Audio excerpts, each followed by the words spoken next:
Okay, so I think my sound is coming. तो okay, तो सबसे पहली चीज, जो हमको कंपाउंड दिया गया था, ठीक है, हमको कंपाउंड दिया गया था और हमको बताना था कि कौन से तीन कंपाउंड थे हमारे पास। हमको बताया था कि कौन सा ऑप्टिकली एक्टिव है। तो पहला कुछ इस टाइप का, यहाँ पर H, यहाँ पर OH, स्टाइलस ने उसके लिए सॉरी, ठीक है। उसके नीचे में यहाँ पर H हाइड्रोजन, ठीक है।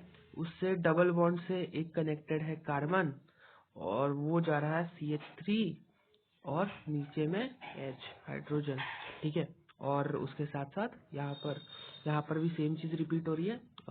यहाँ पर जा रहा है अपना हाइड्रोजन डबल बॉन्ड के साथ एक कार्बन और उस कार्बन में यहाँ पर CH3 और यहाँ पर हाइड्रोजन, ठीक है।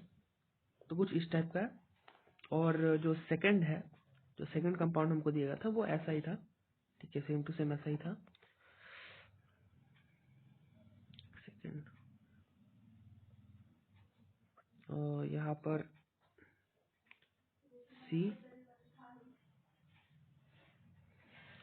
और सेम चीज यहाँ पर कार्बन, उसके साथ में एक हाइड्रोजन, सेकंड हाइड्रोजन यहाँ पर और एक कार्बन, एक हाइड्रोजन, उसके साथ में CH3 और यहाँ पर हाइड्रोजन और सेम चीज नीचे में एक CH3 और यहाँ पर हाइड्रोजन, यहाँ पर एक हाइड्रोजन HOH। और third compound that's in the form of cyclohexene ring, दो डबल बॉन्ड्स एंड एक OH। इसमें वो बताना था कि एक्चुअली में ऑप्टिकली एक्टिव कौन से कंपाउंड है, ठीक है, ऑप्टिकली एक्टिव कौन से कंपाउंड है। तो अगर मैं फर्स्ट कंपाउंड को देखूं तो इसमें भी मुझे कोई ऐसे प्लेन ऑफ सिमेट्री दिख नहीं रही है।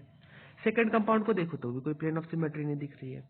और थर्ड कंपाउंड को देखो तो इसके अंदर जो प्लेन ऑफ सिमेट्री है वो दिख रही है, ठीक है। मतलब उसके अंदर भी कोई प्लेन ऑफ सिमेट्री नहीं दिख रही। तो तीनों कंपाउंड के अंदर प्लेन ऑफ सिमेट्री नहीं है, तो इसका आंसर मैं सीधा डी मारूंगा, ऑल ऑफ द अबव। और जहां मैंने ये चीज मारी वहीं पर ये आंसर मेरा गलत हो गया, ठीक है। चलिए जानते हैं क्यों। क्योंकि जो कायरल कार्बन्स होते हैं, कायरल कार्बन्स कौन से हो जाएंगे, मतलब अगर हमको कायरलिटी चेक करनी होगी, अगर गलती से कोई कंपाउंड ऑप्टिकली एक्टिव हुआ तो उसके पास कायरल कार्बन होना तो मस्ट है। तो मान के चलो कि for example this is the chiral carbon, एक सेकेंड, ये एक कायरल कार्बन है, ठीक है, ये एक कायरल कार्बन है। और वही सेम चीज कि ये एक कायरल कार्बन है, क्योंकि इसी के बेस पर हमको देखना है कि कौन से कंपाउंड कायरल है, कौन से कंपाउंड कायरल नहीं है। और अगर ठीक है, तो मतलब उसी के बेस पे देखना है। अब हम क्या जानते हैं कि ये जो कंपाउंड है, मतलब ये जो कायरल कार्बन्स होते हैं, ये सेचुरेटेड होता है। और सेचुरेटेड नहीं भी समझो तो ऐसा समझो कि उनके पास 4 बॉन्ड्स होते हैं, 4 बॉन्ड्स। या ये भी बोल सकते हो कि वो sp3 हाइब्रिडाइज होता है, ठीक है। और अगर कोई कंपाउंड sp3 हाइब्रिडाइज है तो वो टेट्राहेड्रल फॉर्म में रहता है, ना कि नॉर्मल इस फॉर्म में, टेट्राहेड्रल फॉर्म में वो रहता है। ओके, अब मैं टेट्राहेड्रल का एक थोड़ा अलग टाइप का स्ट्रक्चर बनाऊंगा और उससे एक्सप्लेन करूंगा, ठीक है। टेट्राहेड्रल का एक अलग टाइप का स्ट्रक्चर मैं बनाऊंगा।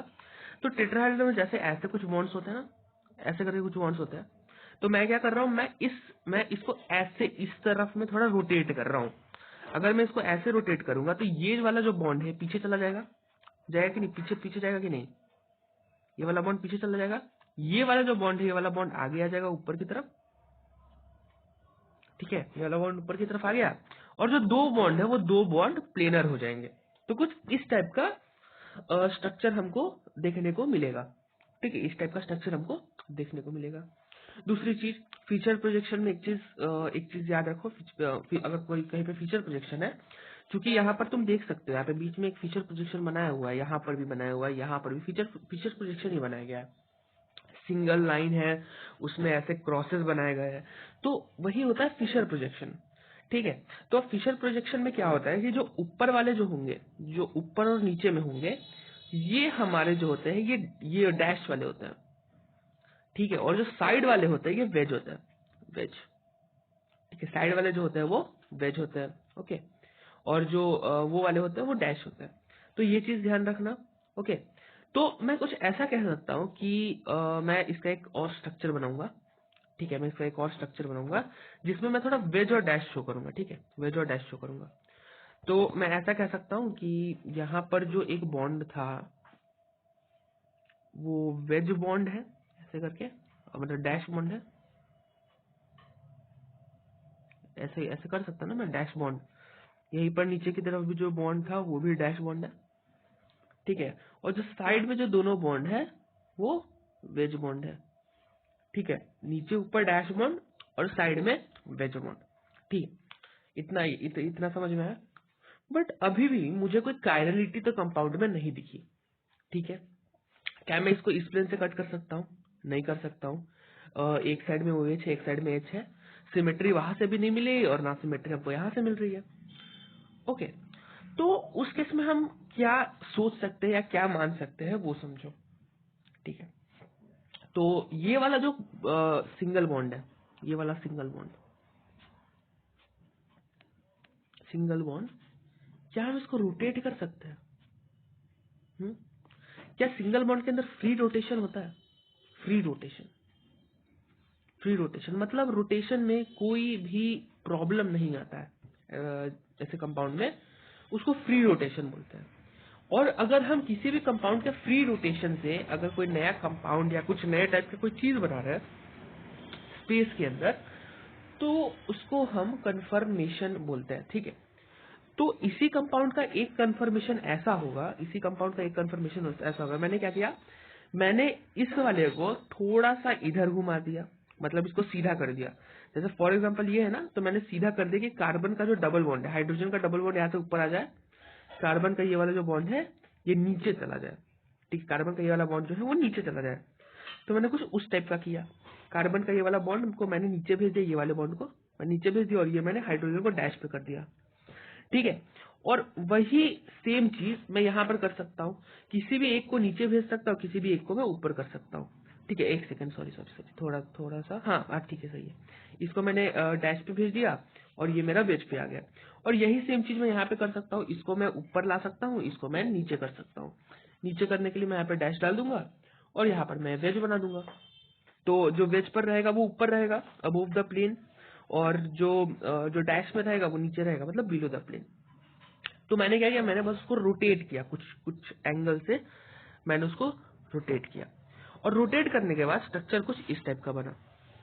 रोटेट करने का स्ट्रक्चर जो है वो कुछ इस टाइप का बना। मैं 3D में ही बनाऊंगा कि एक कार्बन यहाँ पर, एक कार्बन यहाँ पर, ठीक है। इनके बीच में नहीं, एक ही single chiral carbon, single chiral carbon में अगर मैं इसको इधर से देखूं, थोड़ा मैं इधर से मैं अपना आंख यहाँ पे रख रहा हूँ, ठीक है। मैं अपना आंख यहाँ पे रख रहा हूँ, ठीक है। अपना आंख में यहाँ पे रख रहा हूँ। तो अगर मैं यहाँ से देखूं तो हाइड्रोजन मेरे सामने है, मतलब अबोव द प्लेन है हाइड्रोजन मेरे लिए, तो हाइड्रोजन यहाँ पर हो जाएगा। OH जो है वो बिलो द प्लेन चला जाएगा, मतलब OH डैश पे चला जाएगा। और मैं बोल सकता हूँ कि ये जो दोनों बॉन्ड्स थे, दोनों बॉन्ड्स नीचे थे, तो मैं इनको नीचे ही बना दूं। मैं इनको नीचे बना रहा हूँ, तो कुछ ऐसे सी कार्बन, और कार्बन के साथ लगे हुए हैं डबल बॉन्ड, नहीं डबल बॉन्ड नीचे बना देता हूँ, यहाँ पर हाइड्रोजन रख देता हूँ, double bond, double bond C, double bond C, CH3, और यहाँ पर H। और वही चीज मैं यहाँ पर भी कर सकता हूँ, यहाँ पर भी C, double bond C, double bond C, CH, यहाँ पर H, और यहाँ पर CH3, यहाँ पर CH3। ये रहा उस कंपाउंड का जो स्ट्रक्चर है, ठीक है। अब ये मेरे आगे है, मतलब यहाँ पर ध्यान मत देना, ये मेरे आगे है, ये मेरे पीछे है। जो पीछे है उसको मैं कैसे बना पाऊंगा, इसलिए मैंने उसको साइड में बनाया। तो कुछ इस टाइप का एक प्लेन ऑफ सिमेट्री अगर मैं लगाऊं, तो ये दोनों साइड से सिमेट्रिकल कंपाउंड बन जाएगा। हाइड्रोजन आधा आधा बढ़ जाएगा ऑक्सीजन मतलब हाइड्रोक्साइड ग्रुप भी आधा आधा बढ़ जाएगा। अब यहाँ पे ऑक्सीजन वाले ग्रुप के अंदर भी सिमेट्री मतलब कन्फर्मेशन होता है, ठीक है। तुम कहोगे कि ऑक्सीजन कुछ इस टाइप से लगा हुआ होगा, कभी कभी हाइड्रोजन इधर ऐसे लगा होगा, तो वो अलग अलग चीजें हैं। बट किसी एक कन्फर्मेशन के अंदर में वो जो कंपाउंड है वो सिमेट्री शो करता है, और अगर वो सिमेट्री शो कर रहा है इसका मतलब कि वो ऑप्टिकली इनएक्टिव हो जाएगा, ठीक है। तो वो काम जो है वो सेकंड वाला कंपाउंड कर पा रहा है। सेकंड वाला कंपाउंड क्यों कर पाएगा? क्योंकि ये जो दोनों बॉन्ड्स है ये अपोजिट है, एक दूसरे से अपोजिट है। ये वाला बॉन्ड और ये वाला बॉन्ड एक दूसरे से अपोजिट है, बट यहाँ पर वो चीज पॉसिबल नहीं है। ये वाला बॉन्ड हम इसका कितना भी कंफर्मेशन बनाएंगे इस पोजीशन में, इस साइड पे क्योंकि हाइड्रोजन है वहां पर कभी भी मिथाइल ग्रुप नहीं लग पाएगा, इसलिए कि किसी भी कंफर्मेशन के अंदर ऑप्टिकली इनएक्टिव होगा, ऑप्टिकली एक्टिव होगा, ऑप्टिकली एक्टिव। और ये किसी भी कंफर्मेशन के अंदर ऑप्टिकली किसी भी कॉन्फ़िगरेशन नहीं, मतलब किसी एक कॉन्फ़िगरेशन के अंदर ऑप्टिकली इनएक्टिव होगा। और उसी वजह से कि किसी भी एक कॉन्फ़िगरेशन के अंदर में अगर हमको ऑप्टिकल इनएक्टिविटी मिली तो वो पूरा कंपाउंड ऑप्टिकली इनएक्टिव हो जाता है, ठीक है। अब उसके बाद एक चीज, थर्ड वाले कंपाउंड की बात करें, इसमें तो कुछ दिख ही नहीं रहा है। इसमें हमको लग रहा है प्लेन ऑफ सिमेट्री कुछ इस टाइप से, मतलब अगर मैं इस प्लेन में काटूं तो एक प्लेन ऑफ सिमेट्री मिल जाएगी। बट यहाँ पर भी वही चीज है कि जो कार्बन है वो 4 बॉन्ड्स बनाता है, कार्बन जो 4 बॉन्ड्स बनाता है हमने उसके 3 बॉन्ड्स यहाँ पर शो कर दिए हैं, चौथा बॉन्ड हम शो करेंगे। तो कैसे होगा? ये जो है ये वाला जो है, मान के चलो कि ऑक्सीजन एक जगह पे वेज पे होगा, उसके डैश पे होगा हाइड्रोजन, उसके डैश पे होगा हाइड्रोजन, क्योंकि कार्बन को भी 4 वैलेंसी सेटिस्फाई करनी होगी। कार्बन अगर 4 वैलेंसी सेटिस्फाई करेगा तो उसके वेज पे हो जाएगा ऑक्सीजन और डैश पे हो जाएगा हाइड्रोजन। और इसी वजह से हम ये बोल सकते हैं कि ऊपर में अलग ग्रुप है, नीचे की तरफ अलग ग्रुप है। तो ये कायरल कंपाउंड, ये एक कायरल कार्बन है और कायरल कार्बन और कायरल कंपाउंड भी है, ठीक है। तो ये पूरा एक कायरल कंपाउंड है, CHIRL कायरल कंपाउंड। बस इतना ही था।